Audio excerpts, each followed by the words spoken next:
始喽。然后我们的第一个问题是在什么样的机缘下知道人格类型学的？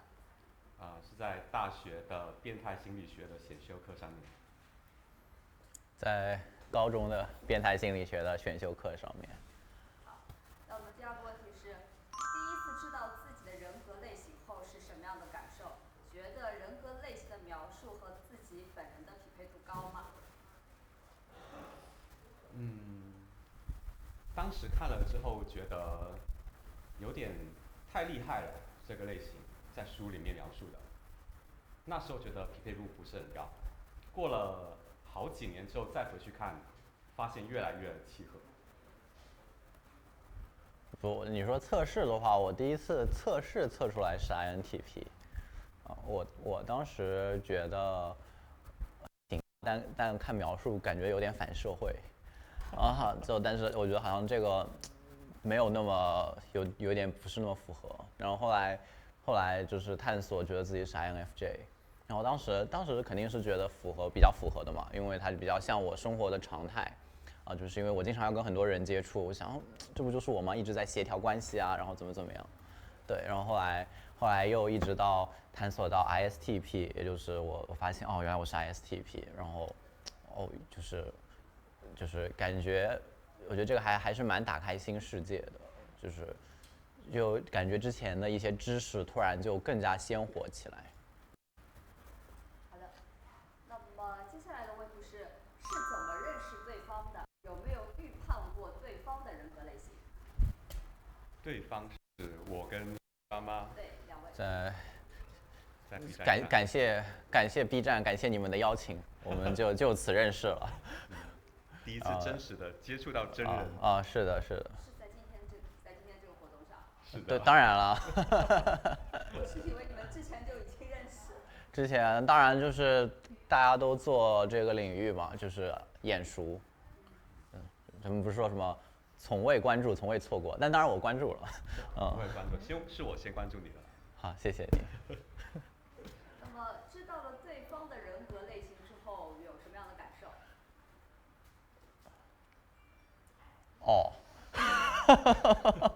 就是，我觉得问这个谷歌比较有意思吧，就是比如说一开始你可能关注我的时候，知道我是 INFJ， 后来发现我怎么又把自己判成 ISTP， 你有什么感受？我有什么感受？我会觉得是让我更看到了 ISTP 的丰富性吧，因为我其实对 ISTP 之前还确实是没有太深刻的一个感觉。很高兴成为样本。好，接下来的问题是，觉得自己性格里有哪些优势？有没有需要提高的方面？性格里的优势。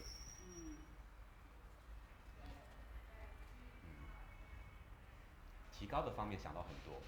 那可以说一下需要提高的方面。就例如说，我要更松弛一点了，我要让更加的随机应变一点。你也知道，大家也知道，说我这2天准备这个稿子，准备了多久？你这样把膝盖拉那么高好吗？你这压力不会更大？那这个还是过后才会再放出来的，对吧？好的，没问题。好，那么有没有我还没回答呢。我觉得优点我觉得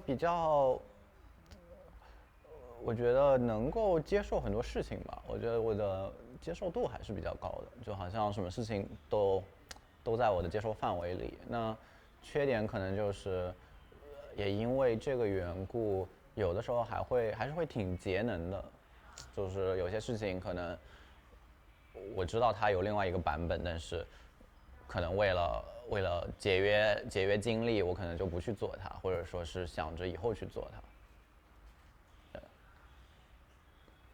好，那我们下一个问题是，觉得对方性格里有没有什么优势的地方？然后觉得对方有没有什么需要提高的地方？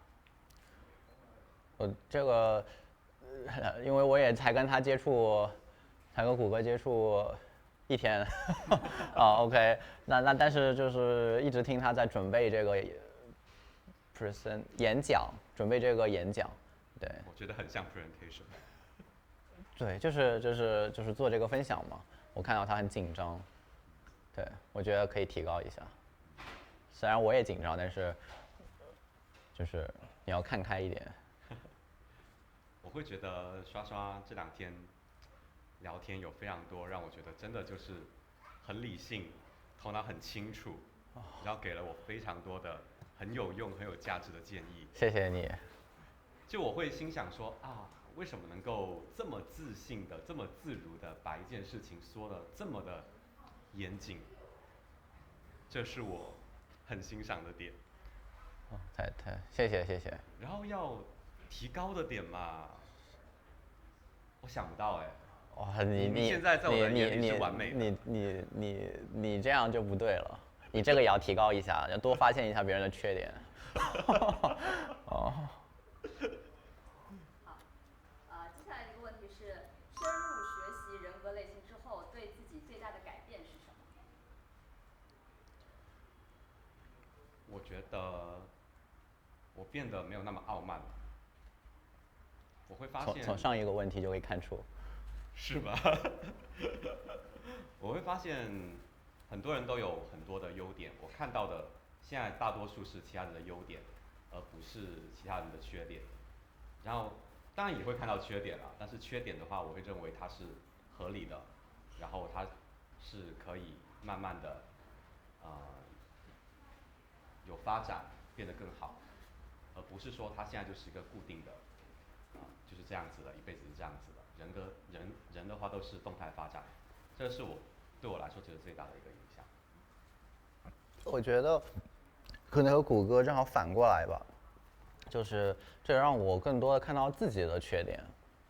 就是我可能本身是一个，我觉得我还是一个就是对自己比较了解的人，但是了解人格类型之后，就是有看到很多之前我看不到自己的一些地方，或者说我看到了，但是我拒绝去从那个角度考虑这件事情。就是包括有的时候，比如说我跟人沟通，我会觉得那没有理解是你的事情，就是我不需要为此负责。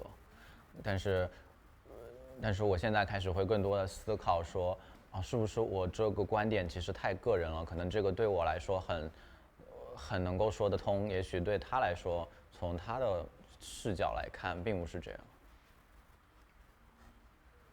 但我觉得我们2个说的其实也是一个统一的一个关系，它也不是说跟我一定是反过来的。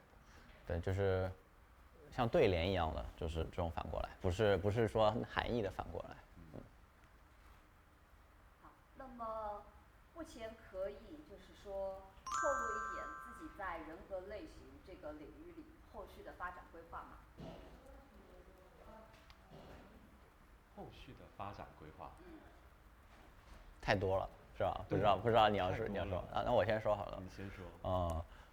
我之后可能会更偏向于去走到生活中吧，就可能去无论是做职业上的呀，就是我指的是我的这个视频啊，B 站的视频，可能会分享更多的这些关于生活上的一些人格类型，一些关于工作中的人格类型，就是把这个人格类型这个理论带到生活中去，让大家对它有一个体验感，而不是一直停留在一个摆弄概念的一个阶段。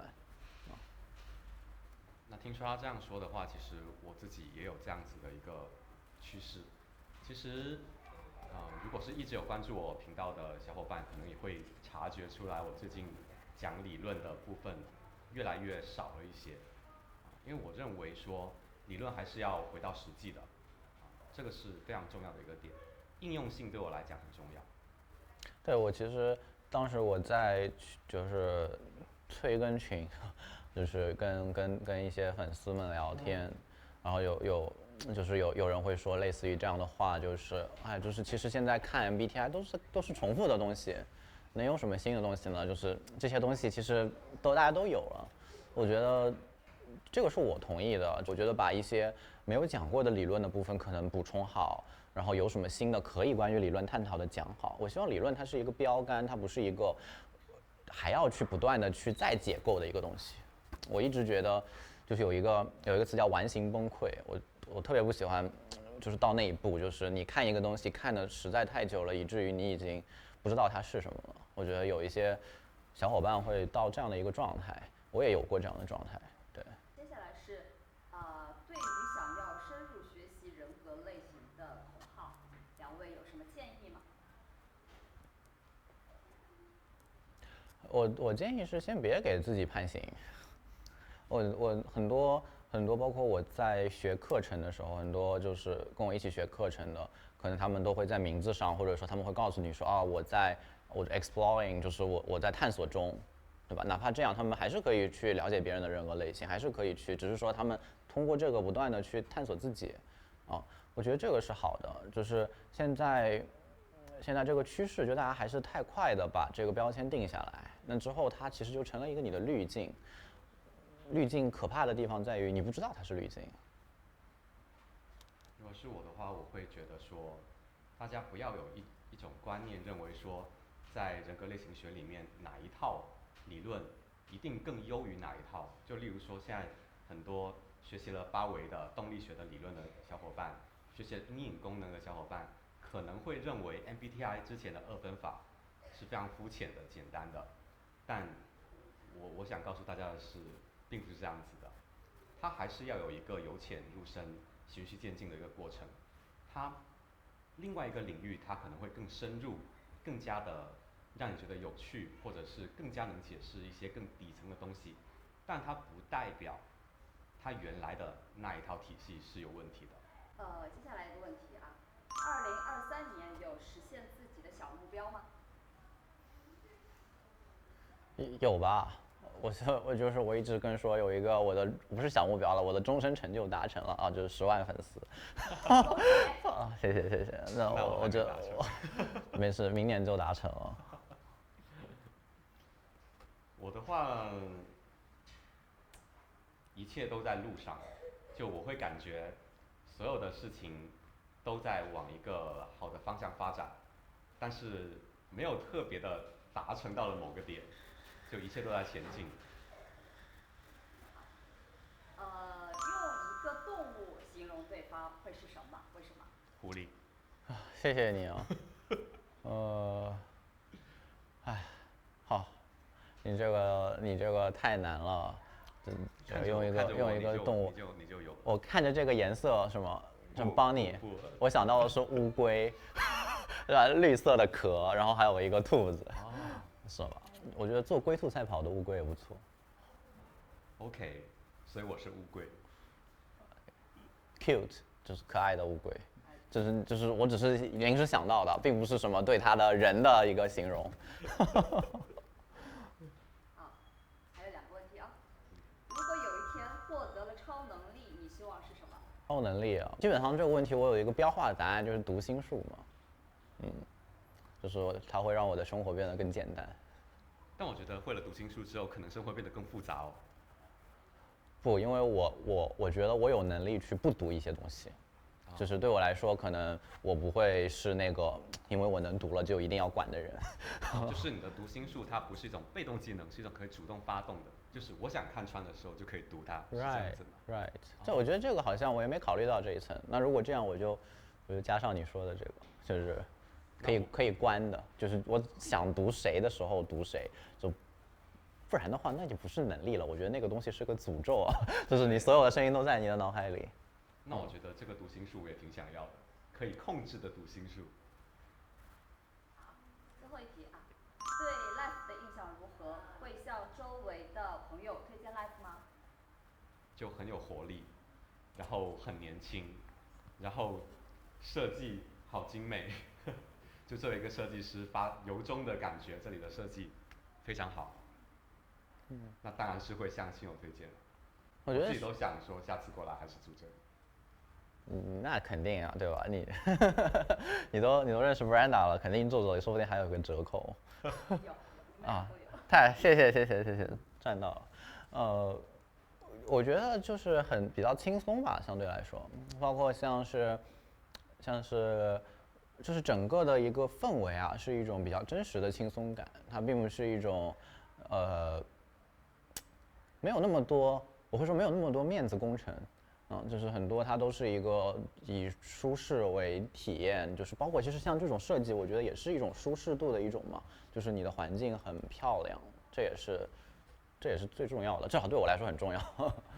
对，因为从环境心理学的角度来讲，环境是会影响一个人的情绪，然后还有人与人之间的交往方式的。所以我在这边，虽然我本人觉得在准备的时候很紧绷，但是在跟大家相处的时候又觉得很自然、很放松、很开心。